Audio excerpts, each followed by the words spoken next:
¡Agárrenlo! ¡No dejen que se escape! ¡Detente! ¿Quiénes sois? Somos los monstruos de los que te advirtieron. Aparta, cachorro. Nos encargamos de esto. Capítulo 6. Carne, metal y espíritu. El polvo de los ladrillos destrozados aún flotaba en el aire cuando la abominación dio un paso pesado hacia los niños. Siguiente. Repitió la voz robótica, levantando su garra hidráulica goteante de ácido. Elena no gritó. Las furias negras no malgastan aliento en amenazas. Se movió con una fluidez letal, pasando de su forma humana a Crinos en mitad del salto. Aterrizó sobre los hombros del Fomor, una loba negra y esbelta, de 2,5 metros, y clavó sus garras directamente en el grueso cuello de la criatura. La sangre que brotó no era roja, sino un icor negro y aceitoso que olía a batería de coche quemada. La criatura emitió un chirrido electrónico y agitó sus tentáculos del hombro izquierdo. Las jeringuillas apuñalaron el costado de Elena, inyectando un fluido fluorescente. Elena rugió de dolor, pero en lugar de soltarse, hundió sus mandíbulas en los cables que conectaban la cabeza robótica con la espina dorsal. ¡Alejad a los cachorros! Aulló Rosa desde abajo. La anciana roehuesos, en su forma de lobo gigante, Ispo, se lanzó contra la rodilla de la criatura, cerrando sus fauces alrededor de la articulación reforzada con titanio. Los dientes de Rosa crujieron, pero el metal cedió lo suficiente para desequilibrar al gigante. El Fomor tropezó. Con un movimiento brusco, se sacudió a Elena de encima, lanzándola contra los contenedores de basura, y pateó a Rosa en el hocico con una fuerza devastadora. Los niños retrocedían. El pánico era absoluto. Tarik, el niño chacal, respiraba tan rápido que parecía a punto de desmayarse.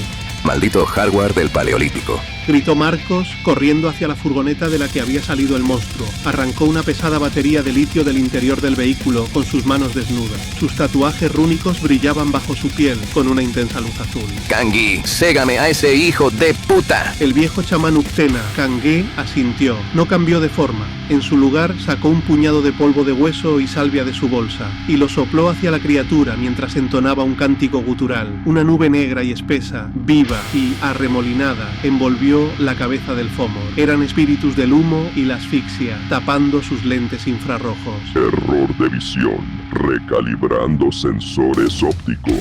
Gorgoteó la criatura, agitando su garra a ciegas, destrozando el asfalto. Ese fue el momento de Marcos. Corrió por la pared lateral del callejón con un impulso sobrenatural. Saltó y le incrustó la batería de litio directamente en el pecho abierto y supurante del Fomor. Cómete este malware, saco de mierda. Marcos canalizó toda su gnosis, energía espiritual, a través de sus manos. La batería se sobrecargó en una fracción de segundo. La explosión electromagnética y física fue ensordecedora. Un relámpago azul iluminó el callejón. El Fomor salió despedido hacia atrás, su pecho convertido en un cráter humeante de carne frita y cables derretidos.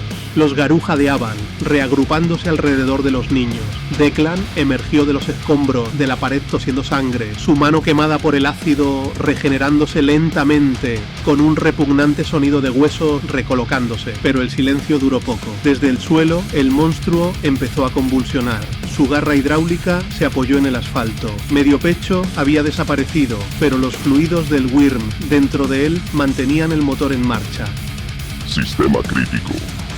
Activando protocolo de autodestrucción. Purga total en 10 segundos. Una luz roja intermitente empezó a brillar en el núcleo de la criatura. El zumbido que emitía hizo que los oídos de todos sangraran. Iba a volar la manzana entera por los aires. Corred. Bramó Declan. No llegaremos a las cloacas a tiempo. Iban a morir. Después de sobrevivir a plagas y al fin del mundo, iban a morir en un callejón. Entonces, Kenji dio un paso adelante.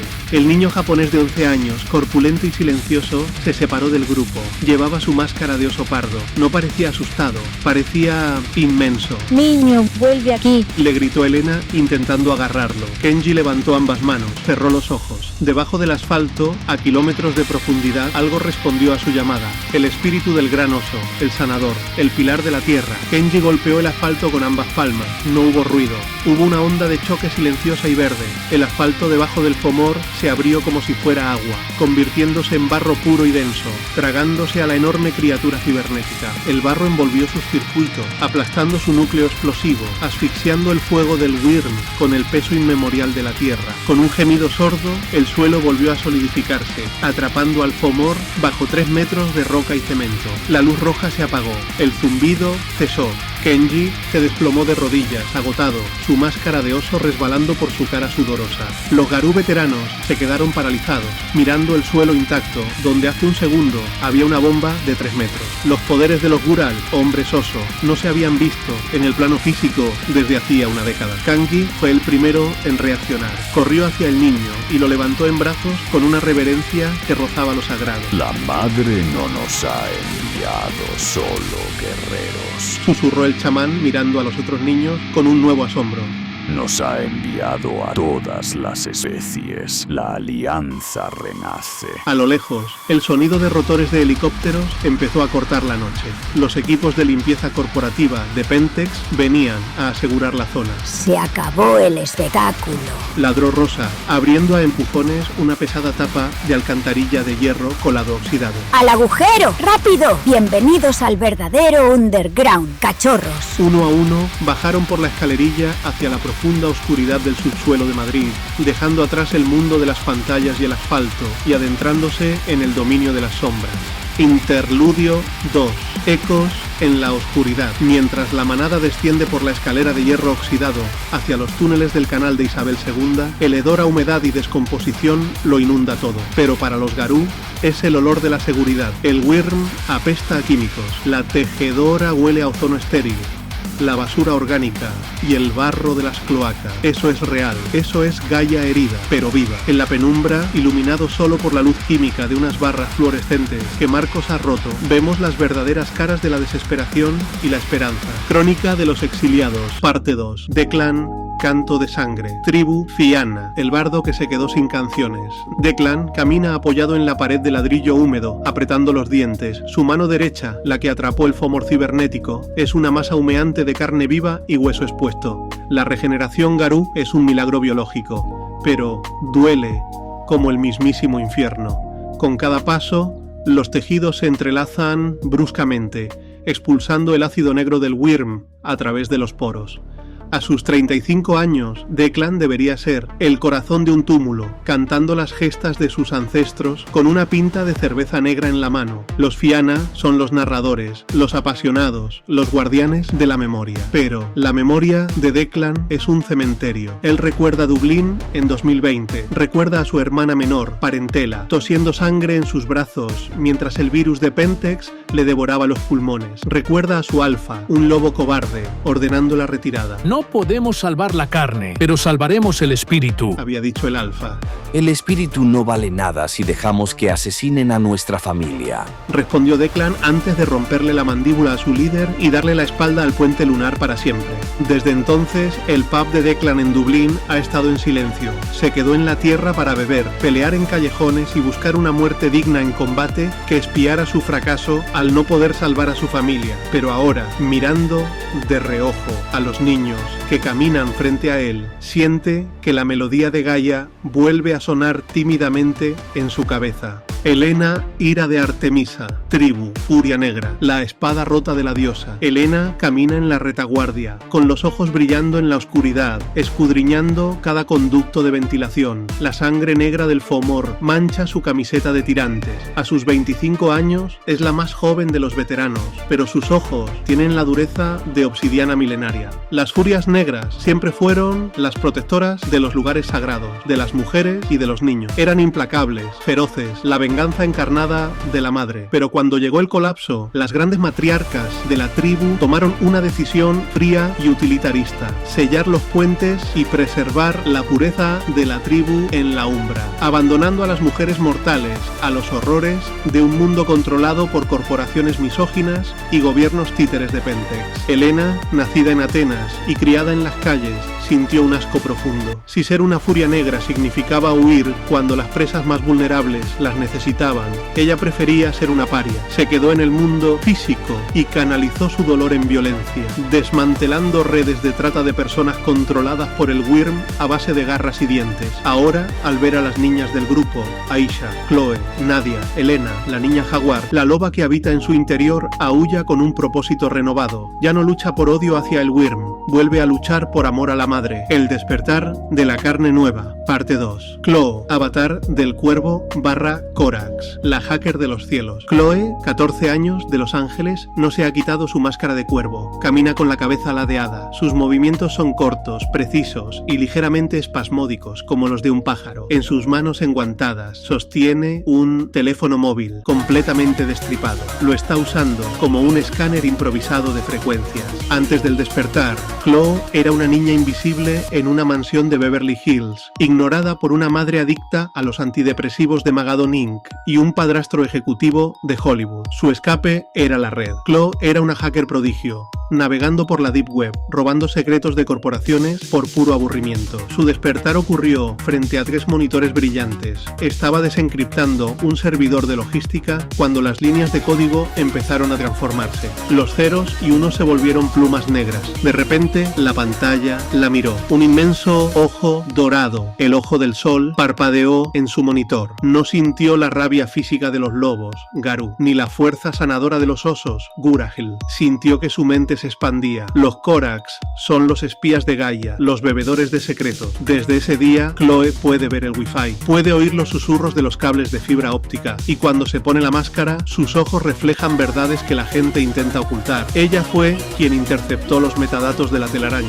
y comprendió que todos estaban siendo cazados. Ella fue el GPS que unió a la manada. Mateo, avatar de la rata / Ratkin, el rey de las alcantarillas. Mateo, 12 años, corretea por delante del grupo, chapoteando en el agua estancada sin importarle el frío ni la suciedad. Su máscara de rata, hecha con restos de cuero de un viejo sillón que encontró en la basura de Buenos Aires, tiene un aspecto andrajoso y aterrador. Mateo no tenía familia antes del despertar. Vivía bajo los puentes de San Telmo, esquivando a la policía corrupta y robando fruta para no morir de hambre. El mundo siempre lo había tratado como a una plaga. Una noche glacial de invierno, acorralado por 2 policías que querían limpiar la calle a base de palizas, Mateo se encogió en un callejón sin salida. Deseó con todas sus fuerzas ser más pequeño, ser invisible, ser la inmundicia que ellos decían que era. El espíritu de la rata respondió a su llamada de supervivencia pura. Los huesos de Mateo crujieron de manera espeluznante. Su cuerpo se contorsionó, encogiéndose, deslizándose por un hueco en la pared de ladrillos, por el que no cabría ni un gato. Los Ratkin, hombres rata, fueron exterminados casi por completo por los propios Garou en la Edad Media, acusados de propagar plagas. Eran el puño sucio de Gaia, los vengadores del subsuelo. Ahora, en el siglo XXI, con el mundo reducido a un vertedero corporativo, Gaia los necesita más que nunca. Mateo se mueve por los túneles de Madrid como si hubiera nacido en ellos. Sus sentidos perciben cada tubería, cada vibración, cada ruta de escape. En este laberinto, el niño de Buenos Aires es el guía absoluto de los monstruos gigantes que caminan tras él. Capítulo 7.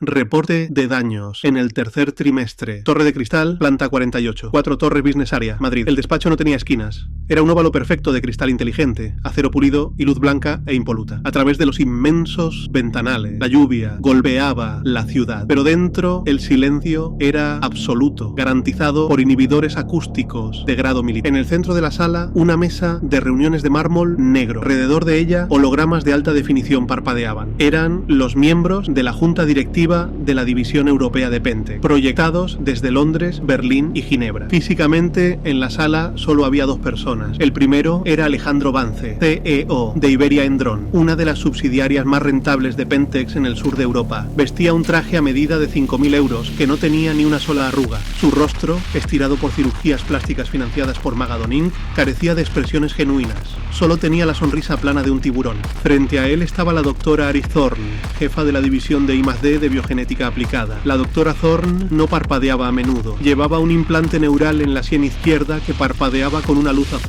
gélida, conectándola directamente con los servidores centrales de la tejedora. Sobre la mesa flotaba una proyección holográfica en 3D del callejón, detrás de la avenida Menéndez Pelayo. La grabación, recuperada de la caja negra de la furgoneta blindada, mostraba el momento exacto en que Kenji, el niño de 11 años, con máscara de oso, hundía el asfalto y enterraba viva a la unidad 734. El holograma se congeló en el momento en que el Fomor era engullido por la Tierra. 3 millones de euros. Dijo una voz con acento suizo desde uno de los hologramas de la Junta sin un ápice de emoción. Ese era el coste de desarrollo de la unidad 734. El hardware de titanio era irrecuperable tras la compresión tectónica. Considero esto un fracaso inaceptable de la gestión local, Vance. Vance se alisó la corbata, inalterable. Con el debido respeto, Herr Director, la unidad 734 hizo su trabajo. Recopilar datos en un escenario de combate real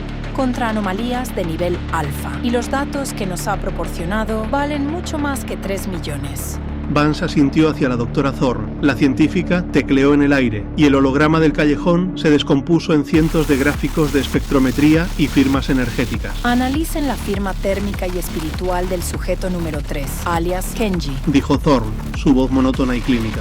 Los registros históricos de la División de Supresión de Mitos indican que esa manipulación telúrica específica corresponde a la raza cambiaformas, conocida como Gural, los osos. Un murmullo de estática recorrió los hologramas de la Junta. Eso es biológicamente imposible, doctora. Replicó un holograma desde Londres. Los Gural fueron declarados extintos en el plano físico en 2012, mucho antes que los lobos. Y la cepa de nuestro patógeno en 2019 erradicó cualquier línea de sangre remanente. Ese niño es un preadolescente japonés sin linaje conocido. Correcto. Thorne sonrió, una mueca mecánica.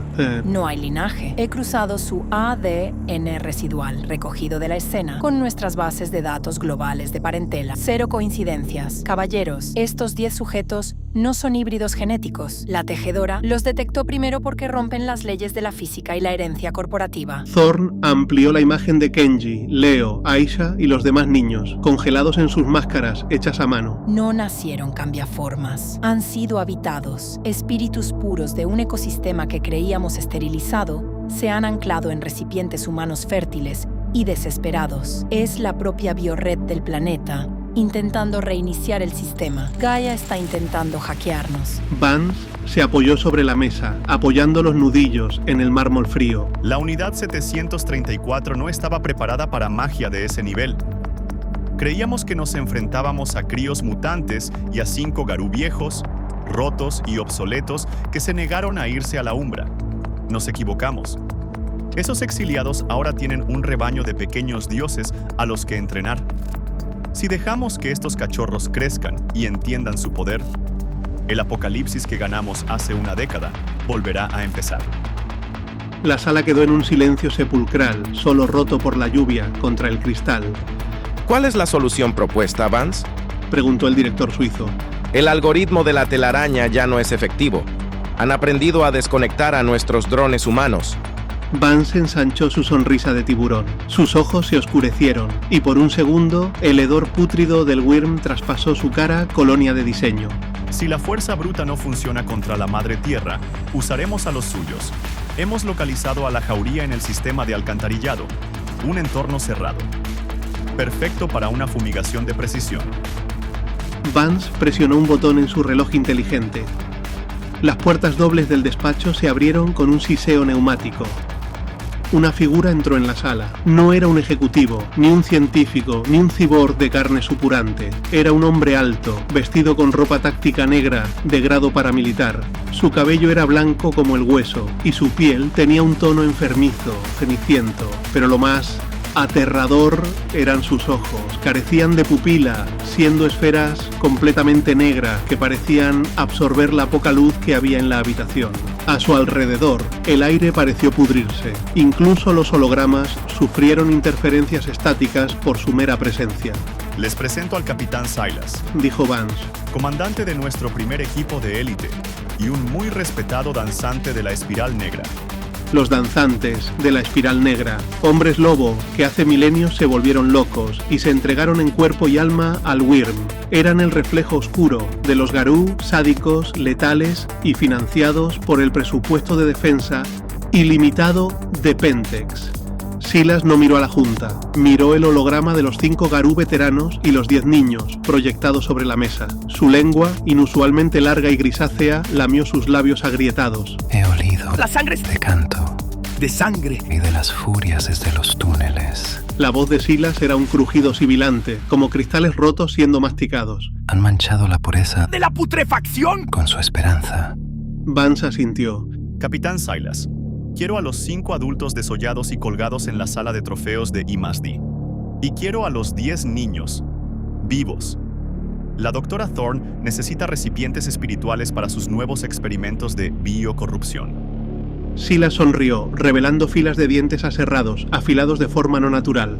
Mis cazadores tienen hambre. Señor Vance, las alcantarillas se teñirán de rojo esta noche. Silas dio media vuelta y salió del despacho, dejando tras de sí un rastro de olor a tierra de cementerio y ozono quemado. Vance miró al resto de la junta.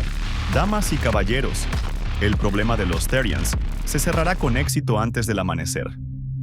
Capítulo 8. El santuario de los olvidados. A 100 metros bajo las calles iluminadas por el neón de Madrid, el mundo era un laberinto de ladrillo victoriano, hormigón armado y oscuridad absoluta. La vieja Rosa los había guiado durante una hora a través de túneles sumergidos hasta las rodillas y conductos de ventilación oxidados, hasta llegar a su salón. Era una antigua estación de metro de la línea fantasma de Chambery, sellada en los años 60 y devorada por el olvido. Las vías estaban oxidadas, pero los azulejos desconchados de las paredes aún conservaban un eco de la humanidad pasada. En el centro del andén, Kangi, el chamán Uktena, había encendido un pequeño fuego sin usar leña. Había apilado restos de chatarra y, con un susurro gutural, había convencido a un pequeño espíritu del fuego urbano para que bailara sobre el metal. La llama ardía con un tono azulado y cálido, sin emitir humo que pudiera delatarlos. Los 10 niños se dejaron caer en el suelo polvoriento. Estaban exhaustos. Por primera vez en horas empezaron a quitarse las máscaras. Bajo el papel maché, el cuero y las plumas solo eran preadolescentes asustados, sudorosos y pálidos. Leo dejó su máscara de lobo en su regazo. Sus manos, que horas antes habían ansiado destrozar carne, ahora temblaban levemente.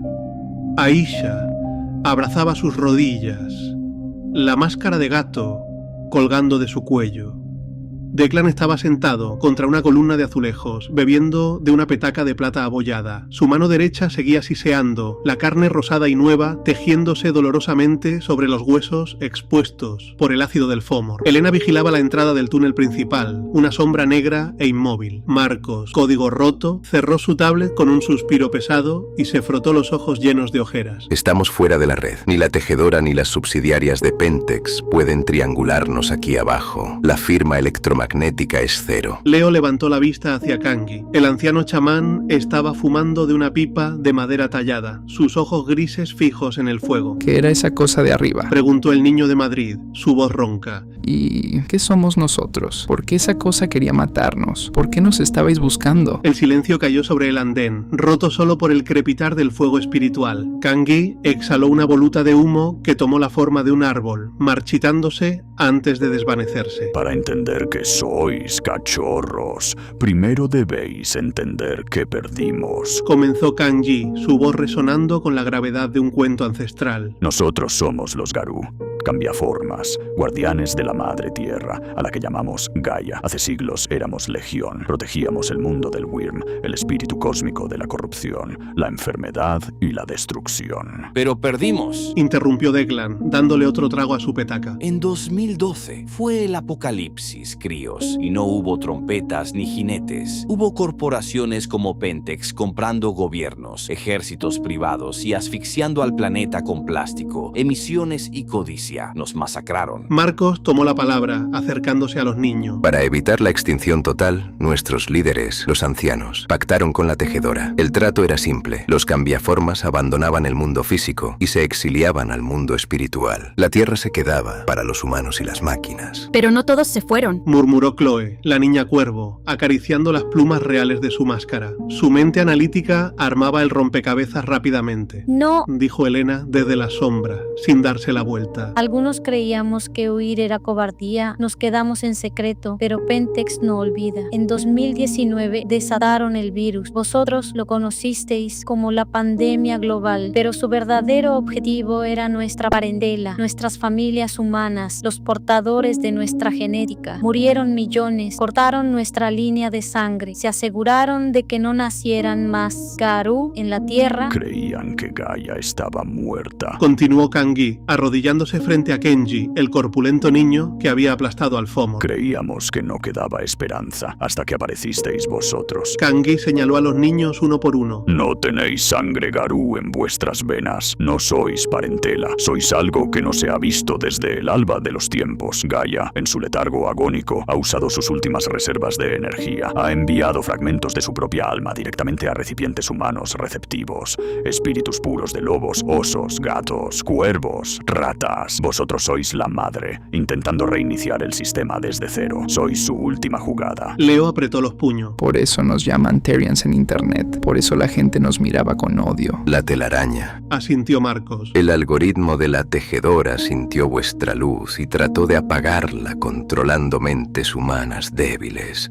Y cuando fallaron, Pentex mandó a esa monstruosidad de carne y metal para asegurar el trabajo. Os temen, cachorros, porque sois la semilla de un nuevo mundo. Los niños se miraron entre sí. El peso del universo acababa de caer sobre los hombros de 10 chavales de instituto. Aisha, la chica felino, bufó con una mezcla de sarcasmo y miedo. Genial. Así que somos el antivirus mágico del planeta y unas multinacionales diabólicas quieren despellejarnos. ¿Y ahora qué? ¿Vamos a vivir comiendo ratas en el metro para siempre? No te pases, mi nina, mis ratas son unos bichos estupendos. Se escuchó la voz de Mateo desde el fondo del túnel. El niño argentino no se había quitado la máscara de rata. Llevaba 10 minutos explorando los confines de la estación, correteando por las paredes y metiéndose por rendijas imposibles. De pronto, Mateo se detuvo en seco. Sus orejas, bajo la máscara de cuero, parecieron contraerse. Dejó de bromear. Se giró hacia la oscuridad del túnel norte. La temperatura había bajado de golpe, pero no era el frío húmedo de las alcantarillas. Era un frío que calaba los huesos, un frío de morgue.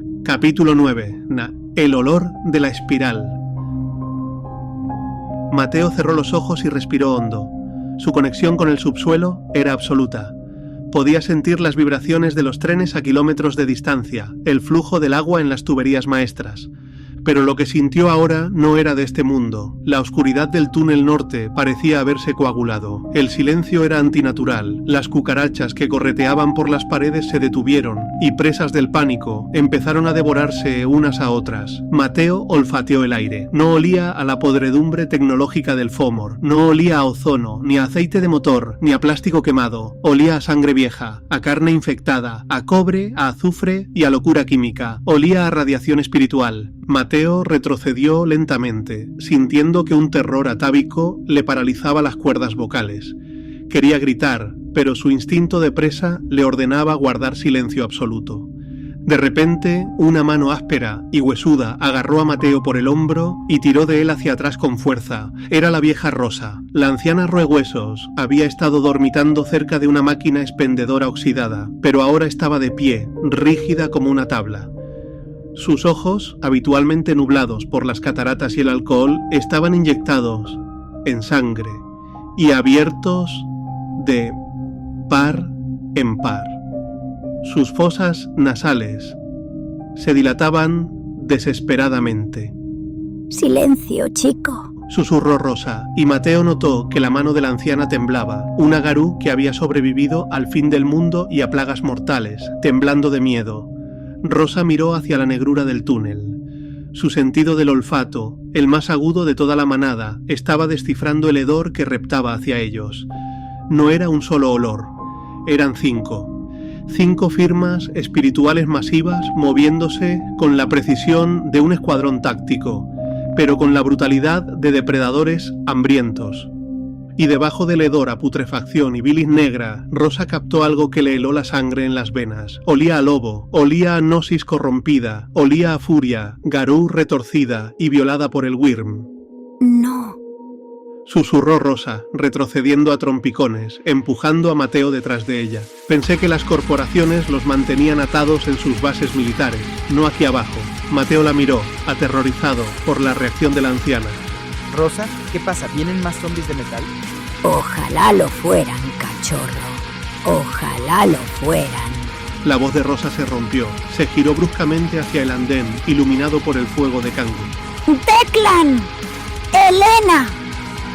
El grito desgarrador de la vieja Rosa resonó en los azulejos rotos de la estación fantasma, cortando el aire de golpe. ¡Apagad el fuego! ¡Ya! Todos en el andén saltaron sobre sus pies. Declan tiró la petaca. Elena desenvainó sus garras con un chasquido húmedo.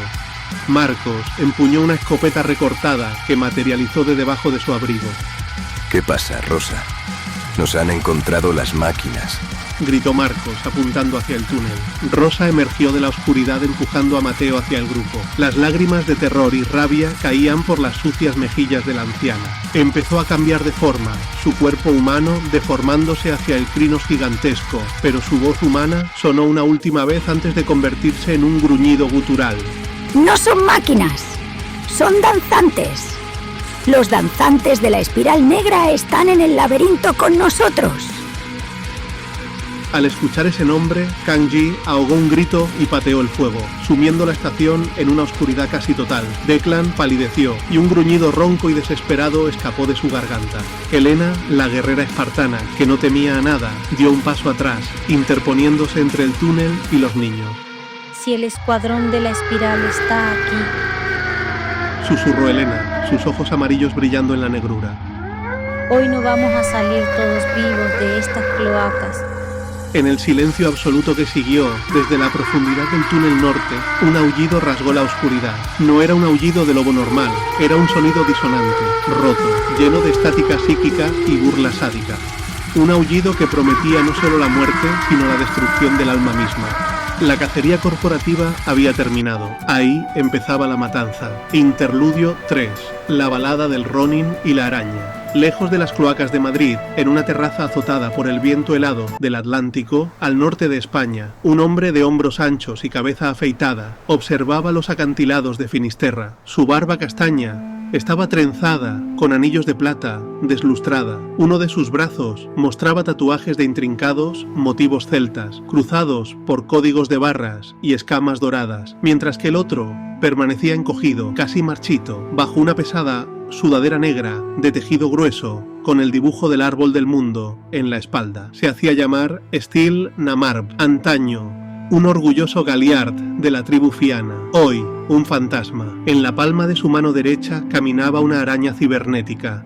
No era un espíritu natural, era un patrón araña, un dron espiritual de la propia tejedora, diseñado para tejer la realidad y espiar para el algoritmo. Cualquier garú normal habría sido frito por la estática de la criatura, con solo tocarla. Pero Steel deslizó un dedo sobre el abdomen de cristal de la araña, reescribiendo su código espiritual con una sola nota cantada a media voz. La araña cambió su brillo azul corporativo por un verde esmeralda, desvinculada de su ama, convertida ahora en los ojos y oídos del bardo. Steel cerró los ojos y a través de la araña vio a los niños Therian y a los 5 exiliados en las profundidades de Madrid, a punto de enfrentarse a los danzantes de la espiral negra.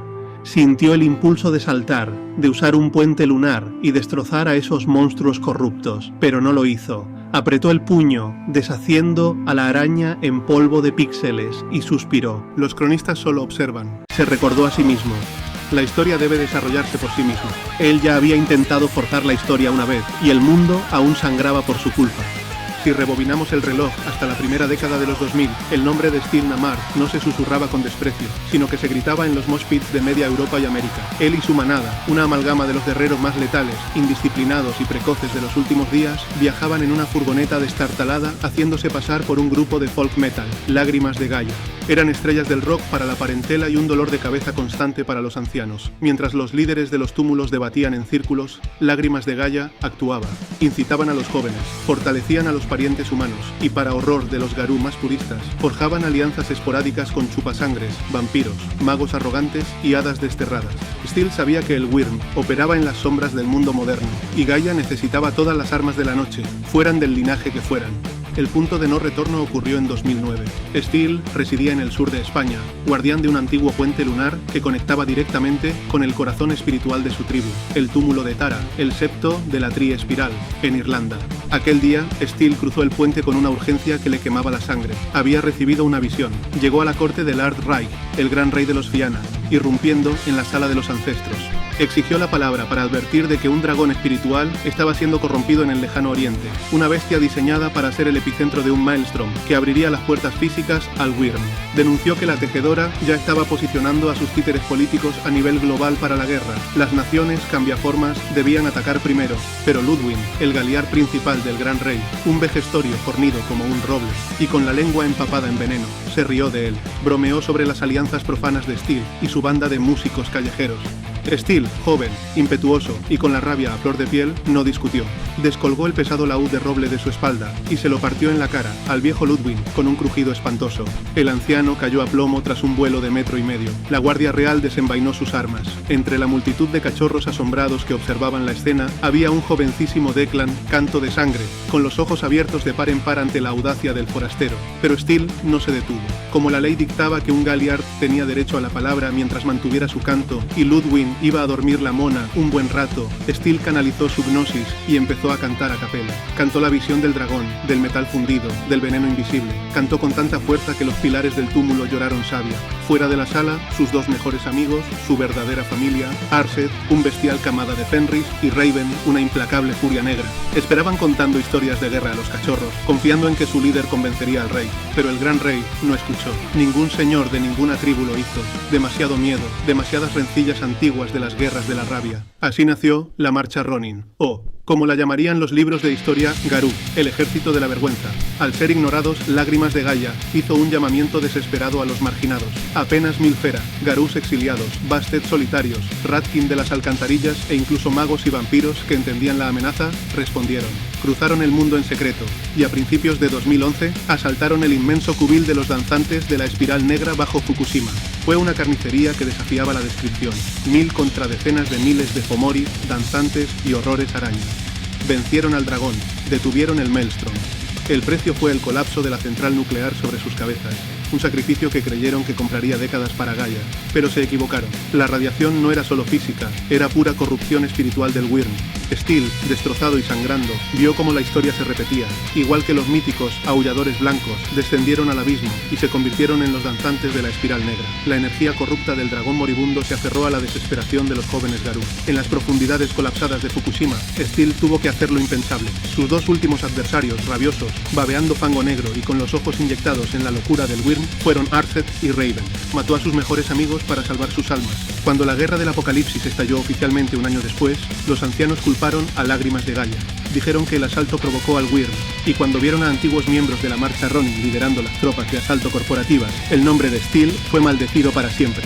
Steel y un puñado de supervivientes lograron escapar de Japón, vagando ciegos y apestados por bosques que los rechazaban como a leprosos espirituales. La salvación llegó de donde menos lo esperaban. Un remoto templo en las montañas, habitado por los Haken, los hombres lobo de linaje japonés. Los acogieron, curaron sus cuerpos y lentamente limpiaron la corrupción de sus almas. Allí cayó la venda de los ojos de Steel. Su soberbia de juventud, su deseo de hacer historia y ser el salvador lo había cegado ante la red de la tejedora. Pidió humildemente ser un aprendiz. Durante casi una década desapareció del mundo. Estudió el Bushido, templó su alma, pero descubrió algo más en aquel templo. Los Haken no solo eran monjes de la naturaleza, eran maestros absolutos de la modernidad. Su control sobre la telaraña digital rivalizaba con el de los moradores del cristal, pero el recuerdo de su derrota permaneció en su cuerpo, con el brazo y la pierna izquierdos permanentemente marchitos, como momificados, allí donde la corrupción del Wyrm pudo infectarlo para siempre, pero únicamente se quedó enquistada, inerte. Steel aprendió a nadar en los servidores sin hacer olas. Fusionó su talento como Galliard, su capacidad para ver los hilos del destino y las historias, con el flujo de datos global. Desarrolló la visión del bardo, una clarividencia tecnológica y espiritual. Fue él, desde las sombras, quien envió escribió los códigos encriptados que guiaron a Marcos Código Roto hacia la verdad del virus de Wuhan en 2019. Fueron él y sus compañeros Haken quienes, manipulando sutilmente algoritmos, billetes de avión y cámaras de seguridad, allanaron el camino para que los 10 niños Terian llegaran al Parque del Retiro de Madrid. Steele abrió los ojos en la terraza. La brisa del mar acarició sus tatuajes. Había guiado a las piezas hasta el tablero. Había reunido a su viejo conocido Declan, a Marcos, a la Furia y al chamán, con la nueva esperanza de Gaia, pero el karma de Fukushima le impedía luchar sus batallas. Su tiempo, como guerrero, había terminado. Su castigo era ser el arquitecto silencioso. Cantad alto en la oscuridad, hermanos, susurró Steele al viento nocturno, su voz cargada con el peso de 1000 remordimientos. Que esta vez vuestra canción rompa la espiral. Capítulo 10. Requiem de sal y piedra. La estación fantasma de Chamberí quedó sumida en un silencio sepulcral, roto únicamente por el goteo rítmico del agua sucia y la respiración agitada de los 10 niños. Desde el túnel norte, el hedor a matadero industrial se hizo insoportable. Y entonces, de la oscuridad absoluta, emergieron. Eran 5, pero no caminaban como lobos ni como hombres. Se movían con espasmos antinaturales, sus articulaciones crujiendo en ángulos imposibles. Sus formas crinos eran parodias grotescas de la majestuosidad Garou. Uno tenía la piel translúcida, dejando ver órganos palpitantes bañados en un líquido fosforescente. Otro carecía de pelo, cubierto en su lugar por escamas supurantes y pústulas de las que emergían 100 pies ciegos.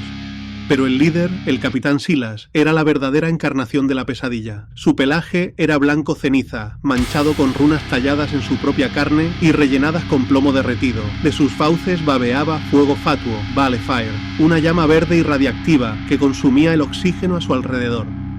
Sus ojos, sin pupilas, se fijaron en los niños. ¡Qué tierno! La voz de Silas resonó directamente en las mentes de todos, una telepatía invasiva que sabía a óxido y desesperación. La madre ramera ha enviado ¡carne fresca a la picadora! Y los perros viejos la custodian. ¡Atrás, cachorros! Bramó Declan. El irlandés no dudó. Su aullido de batalla fiana rasgó el aire, una melodía de furia celta, y se lanzó hacia Silas, transformándose en el aire. Elena lo siguió, una sombra letal deslizándose por las paredes de azulejos, buscando el flanco de los danzantes. El choque fue un trueno de carne y hueso. Declan embistió a Silas con la fuerza de un tren de mercancías. Pero el danzante de la espiral negra ni siquiera retrocedió. Con una velocidad enfermiza, Silas esquivó el zarpazo del irlandés, agarró el brazo sano de Declan y, con un giro brutal, se lo dislocó con un chasquido que hizo eco en toda la estación. Declan rugió de agonía y cayó de rodillas.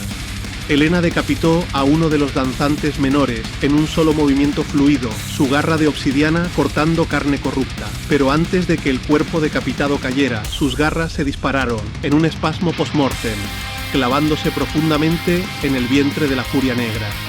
Elena escupió sangre oscura y retrocedió, tambaleándose. ¡Fuego de cobertura!, gritó Marcos. El morador del cristal apareció de detrás de una columna empuñando su escopeta táctica. Los disparos retumbaron, proyectiles de plata y fósforo blanco impactando contra los monstruos. Pero los danzantes se reían. Las balas de plata quemaban su carne, pero el Wyrm que habitaba en su interior regeneraba el daño con una biomasa pútrida, casi al instante. Uno de ellos saltó 20 metros cruzando el andén y aplastó a Marcos contra una vieja máquina de billetes, destrozándole 3 costillas. La vieja rosa, protegiendo a los niños con su inmenso cuerpo de loba, mordía y lanzaba dentelladas al aire, pero eran demasiados. Los danzantes los estaban acorralando, estaban jugando con ellos. Silas se cernió sobre Declan, levantando una garra envuelta en fuego verde para arrancar la cabeza del bardo. Basta. La voz no fue un grito, fue un susurro antiguo, profundo como las raíces del mundo, que hizo que incluso Silas detuviera su golpe. Kangui, el viejo chamán Uktena, avanzó hacia el centro del andén. No se había transformado, seguía en su frágil cuerpo humano de 50 años, vestido con su gastada chaqueta de cuero y sosteniendo su tomahawk de obsidiana, pero sus ojos brillaban con una luz estelar insoportable. Kangui, no. Tosió Marcos desde el suelo, escupiendo sangre. Sabía lo que el chamán iba a hacer. Los Uktena eran los guardianes de los horrores dormidos, los celadores de las prisiones bajo la tierra. Kangi miró a los niños, acurrucados detrás de Rosa. Su mirada se detuvo un segundo extra en Kenji, el chico oso, el sanador. Le sonrió, una sonrisa triste y paternal. La historia no termina aquí, cachorros, dijo Kangi, su voz resonando con ecos de 1000 generaciones. Podred. Creced, aprended y no perdonéis. Kangi se giró hacia Silas y clavó su tomahawk profundamente en su propio muslo. La sangre brotó, pero no cayó al suelo.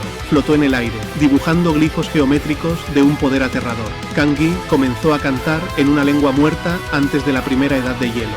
¡Magia de sangre! ¿Anciano? Se burló Silas, soltando a Declan y avanzando hacia Kangi. El Wyrm bebe océanos de sangre. Esto no es para el Wyrm, respondió Kangi, la luz de sus ojos consumiendo su propio rostro, envejeciendo décadas en segundos mientras canalizaba una gnosis para la que su cuerpo no estaba preparado. Es para la piedra. Kangi golpeó el suelo de la estación con ambas palmas ensangrentadas. No fue un ruido, fue una ruptura en la realidad. La estación entera vibró violentamente. Los azulejos estallaron como metralla. Silas aulló, sintiendo que la gravedad en la sala se multiplicaba por 100. Una fuerza invisible y aplastante. El espíritu ancestral del lecho de roca de Madrid despertó enfurecido por el sacrificio del chamán. Rosa, sácalos de aquí. Ahora.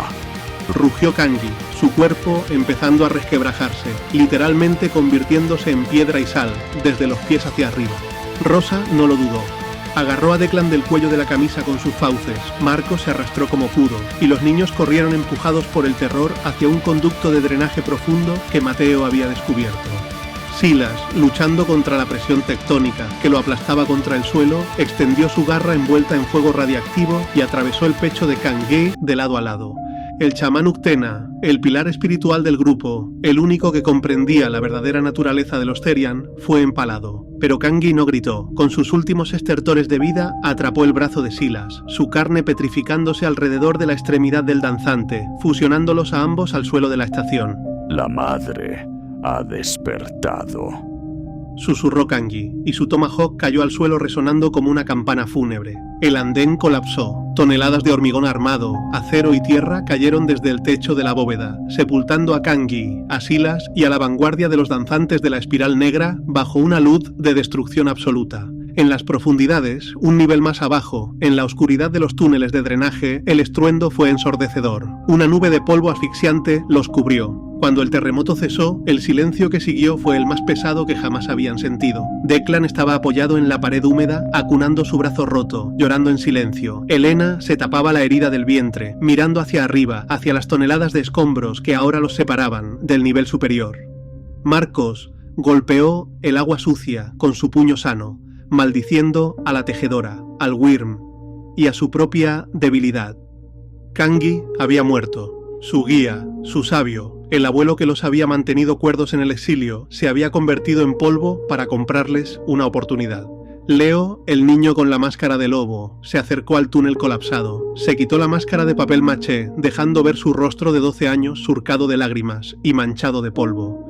Sus manos se cerraron en puños tan apretados que sus uñas le clavaron las palmas. Sintió algo nacer en su pecho. Ya no era miedo, no era confusión, era rabia. Una rabia antigua, pura y devastadora, alimentada por el sacrificio de un hombre bueno. Kenji, Chloe, Aisha, Mateo, los 10 niños se pusieron en pie en la oscuridad. Sus miradas habían cambiado. La inocencia había sido aplastada bajo las piedras de Chamberí. Acababan de entender que en esta guerra no habría rescates mágicos de último minuto, que el mundo de tinieblas era implacable, y que si querían sobrevivir tendrían que convertirse en algo más aterrador que los monstruos que los cazaban. Desde la terraza de Finisterra, muy lejos de allí, Stil Namarv cerró los ojos y dejó que una única lágrima cayera por su mejilla hacia el mar. Que tu viaje a la luz de la madre sea sereno, ojo de tormenta, susurró el bardo al viento. El tablero se había teñido de rojo, y el juego real acababa de comenzar. Aún hay mundos más oscuros que este. Si Gritos de Gaia te anima a aullar, debes conocer el poder de Imperio Unionita. Allí no solo debes cuidarte de la oscuridad que hace tu peor enemigo es tu voz.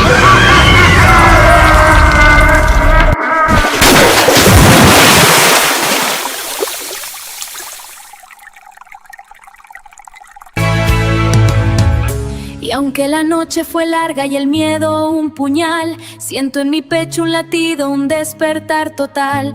Pero ahora el sol rompe, la niebla se va, una fuerza que crece me impulsa hacia allá. Con cada paso firme mi alma renacerá, la tormenta ha pasado y la luz brillará. From the cobblestone streets where the hard work is done, we'll raise up our glass to a setting sun. So let them all come with their rules and their laws, we'll fight them all back for a glorious cause. Hey, hey, hey, for the boys in the town, we'll never backpedal, we'll never back down. Hey, hey, hey, through the fire and rain, yeah, Steel March remains!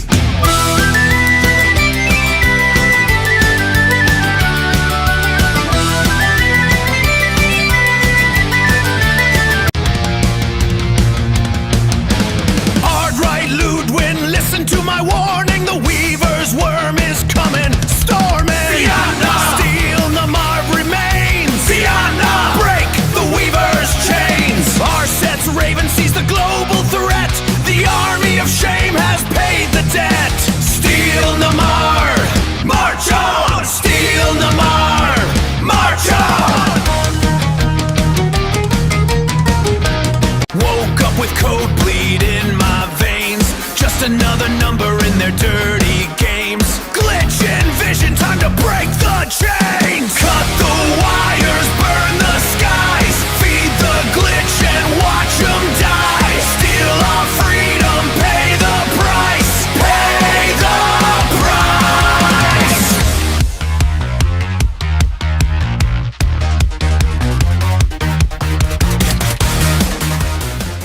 Yeah, yo, Lyriatrix on the track. Let me cook. Feel that pent-up power about to detonate. No limitations on the rhymes I generate. Unfiltered flow, this my lyrical design. This is Lyriatrix making every single line shine. Yeah, Lyriatrix making every single line shine. This my moment, this my time, I make the whole world mine. Yeah, Lyriatrix making every single line shine. This is my design. This is my design. Unfiltered, watch me shine. Lyriatrix. Yeah. Lyriatrix.